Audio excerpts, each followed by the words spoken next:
I wonder if you can share a little bit about that role of healing with mindfulness and some of the practices. I know you've mentioned 12 of them that you've researched in terms of indigenous practices. But what is the role of healing with these practices and Yeah. mindfulness? Well, I mean, as you mentioned, I've looked at about 12 practices that are things that all human beings did at one time, but are very important Mm, for us, right? And I think the role of these things, is to generate, healing, in a holistic way in the body. For example, one of the things I talk about that we don't talk a lot about, because when you think about mindfulness and meditation, we think about mostly sitting meditation. mhm, You know, if we're talking about walking meditation, we talk about that less. We're talking about mindful eating, we talk about that less. mm. Most people are kind of like stuck to the cushion kind of thing, which is fine. Yes. One image of meditation, we're just Right, sitting. right. Yeah. Yeah. That's the predominant one, right? But I think but I think for like when I look at things like running and movement, I mean, it's so critical. It's such a Mm, critical thing for human beings to do, is to run and move. I mean, most of us evolved, to move, and that's sort of really in our genetic and evolutionary bloodline, is to move. mm, And when we move, we have all these great things that happen to us, right? In our brains, when we run and when we move, we get our heart rates up. It begins to stimulate, our brain in different ways, so that we're able to kind of have a much greater facility to kind of pay mm, attention, right?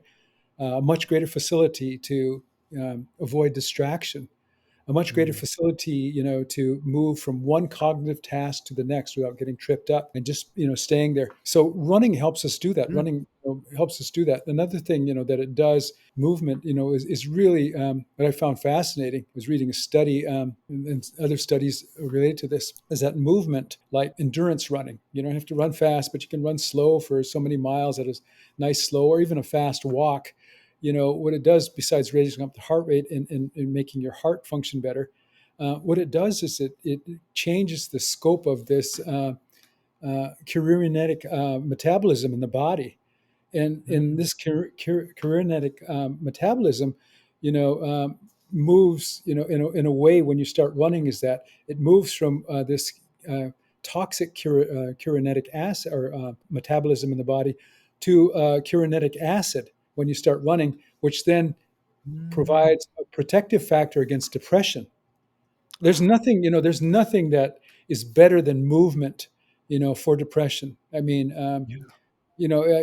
running, couldn't package something like that. And we can all run, we can all at least get Right. our heart rate up, but this is a society that's kind of become very, very colonized in its movement, not only indigenous people, you know. Yeah. So that's one of the things. Another thing that running does, of course, is it raises your endocannabinoids in your brain. You feel better. The Mm. endocannabinoids actually protect your brain from assault, from different kinds of inflammation and that kind of thing, and it protects you against neurodegenerative diseases. But it also raises what they call brain-derived neurotrophic factor, BDNF. Mm. BDNF is this factor that helps create neurogenesis, so you grow more neurons in your brain. And the BDNF, the brain-derived Mm. neurotrophic factor, actually protects your connections in your brain, as well as your failing neurons, so they Mm. don't die. It helps protect those. Again, which then says, well, seems to be some kind of connection why there's Yeah. everybody's talking about 2050, where there's going to be, you know, millions and millions of people with Alzheimer's disease. But yet we've got the prescription right there in the research right Yeah. there, when that's what we need. And that's kind of one of the mindfulness practices that I think, is very important. One of my grandfathers was telling me this story, and a couple Mm. of other people were telling this story. But you know, um, indigenous people at one time had running societies, so Mm. they would run. And they would have a leader running, and as they ran along, they weren't running fast; they were just running along, kind of in a cadence, and Yeah. singing a song about the earth, about the land, about their appreciation. Oh, I'm beautiful. here doing a good thing, and they would do this call and response, maybe where the leader would say to them, like, we're moving across Mother Earth in a beautiful way, and then all the runners would say. They would call back and sing back to the leader, "We're moving across Mother Earth in this beautiful way." Yeah. Then the leader would say back to them, what we're doing is a blessing for the people. And the runners would say, what we're doing is a blessing for the people. So they would run along in this way, mindfully running So we're along. singing Yeah, too. yeah. Yeah, and saying a prayer and making this acknowledgement. So if you can imagine doing that, the endocannabinoids in their brain, which are the the opioids that kind of protect the brain, but they also make you feel good, they improve your mood, and they Mm, protect you against pain. Those endocannabinoids are going up. The brain-derived neurotrophic factor is protecting the brain. The person is having being protected against depression, right? When you're yeah. having this.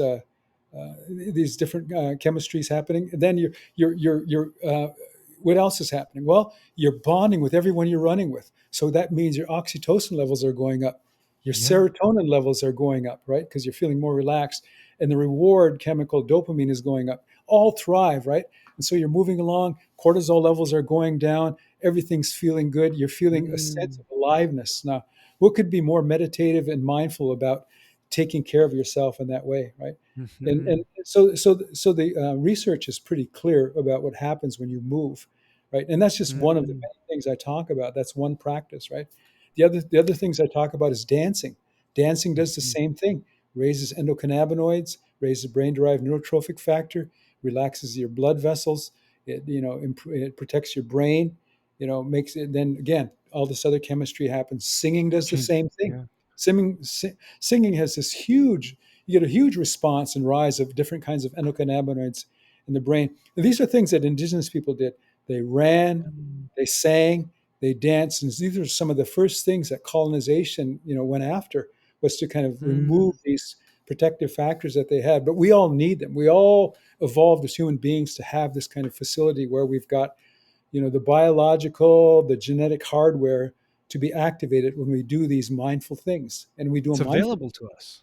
Always available. It's so interesting. It's one of the things in my work and one-on-one work and the counseling clients is, when someone is struggling with mood, is one of the first things I say, as a homework is, what's a small step we can do around movement? Like, what is it? Is it going for a 10-minute walk, 15-minute walk, returning to exercise? And it's amazing to see changes when people do it. Hello there, and thank you so much for stopping by this channel. I hope you find this content useful, and if you do, feel free to hit that subscribe button. It will really help me to reach to more people and keep this content going. Here we are journeying together, and let's see where this takes us.